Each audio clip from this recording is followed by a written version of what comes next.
నియమించేసేటువంటి వాళ్ళు అది పెద్ద కష్టమైంది కాదు.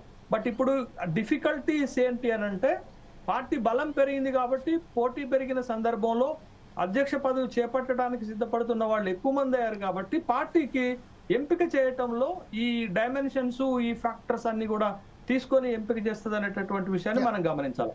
రెండోది ఏంటి అనంటే ఎక్స్టర్నల్ ఫ్యాక్టర్స్ కూడా ఇంపాక్ట్ అవుతాయండి. ఇంటర్నల్ ఫ్యాక్టర్సే కాదు, ఎక్స్టర్నల్ ఫ్యాక్టర్స్ కూడా ఇంపాక్ట్ అవుతాయి. ఉదాహరణకు ఇప్పుడు మన రాష్ట్రంలో 3 ప్రధానమైన పార్టీలు ఉన్నాయి.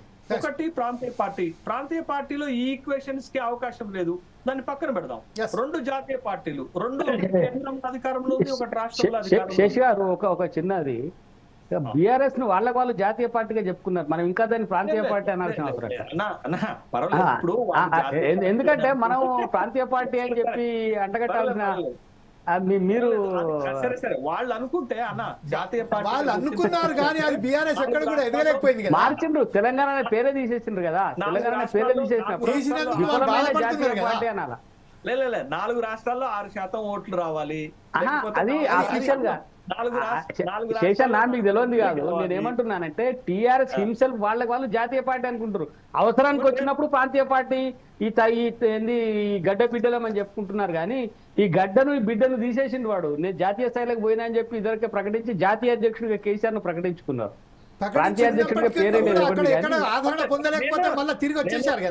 అందుకని తిరస్కరించబడిన జాతీయ పార్టీ అని అనాలి దాన్ని. ప్రసాద్ అన్న తిరస్కరించబడ్డ ఇప్పుడు ప్రసాద్ గారు చెప్తున్నట్టుగా తిరస్కరించబడ్డ పార్టీ అని మనం ముద్రిద్దామా? అంతే కదా మరి, తిరస్కరించబడిన జాతీయ పార్టీ. జమీల్ గారు నేను అంత హార్డ్ పదాలు సార్ అదే వాళ్ళు ఒక పార్టీకి సంబంధించిన వ్యక్తులు కాబట్టి ఆ మాట చెప్పగలుగుతారు. శేషానికి గుర్తు చేసిన అంతే, వాళ్ళు జాతీయ స్థాయిలో పోయిన గుర్తు చేస్తున్నా అంతే. నేను అంత హార్డ్ వర్డ్స్ ఉపయోగించిన వెంకటరెడ్డి అన్న అబ్జెక్ట్ చేస్తాడు. అరే పార్టీ మీద వాడిను, బీఆర్ఎస్ మీద వాడిను అంటే నేను ఎక్కడ పోవాలా? సరే ఓకే పర్వాలేదు. అయితే ఈ ఫ్యాక్టర్ ఏంటంటే కేసీఆర్ గారు అనుకునేది ఏంటంటే సెల్ఫ్ ప్రొక్లైమ్డ్ పార్టీ అని చెప్పి అనుకుంటున్నాడు. అంతేగాని ఆయన అంతూరం పోయింది కానీ అది కుదరలేదు. అది ఎట్లాగా ఓటే ఇబ్బంది ఏం లేదు. కానీ అయితే ఇప్పుడు ఏంటి అంటే ఎక్స్టర్నల్ ఫ్యాక్టర్ కి వచ్చేసరికి జమీల్ గారు, ప్రసాద్ అన్న ఏంటంటే ఇప్పుడు 2 జాతీయ పార్టీలలో ఒక పార్టీ ఒక నిర్ణయం తీసుకుంది. ఏం నిర్ణయం తీసుకుంది?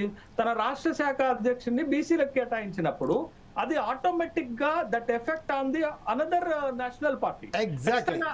అది భారతీయ జనతా పార్టీ కూడా ప్రభావితం అవుతుంది.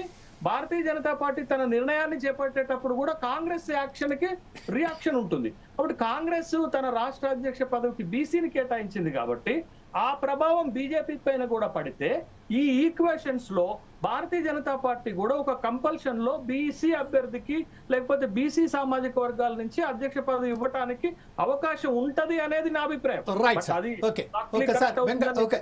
ఇప్పుడు టైం చాలా తక్కువ ఉన్నది కాబట్టి వెంకటరెడ్డి గారి కంక్లూడ్ గా మనం జమీల్ గారు ఒక్క మాట 2009 లాస్ట్ యూపీఏ గవర్నమెంట్ ఉన్నప్పుడు ఉమ్మడి ఆంధ్రప్రదేశ్ నుండి 13 మంది మంత్రులుగా పనిచేశారు.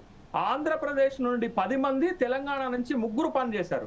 భారతీయ జనతా పార్టీకి నా రిక్వెస్ట్ ఏంటంటే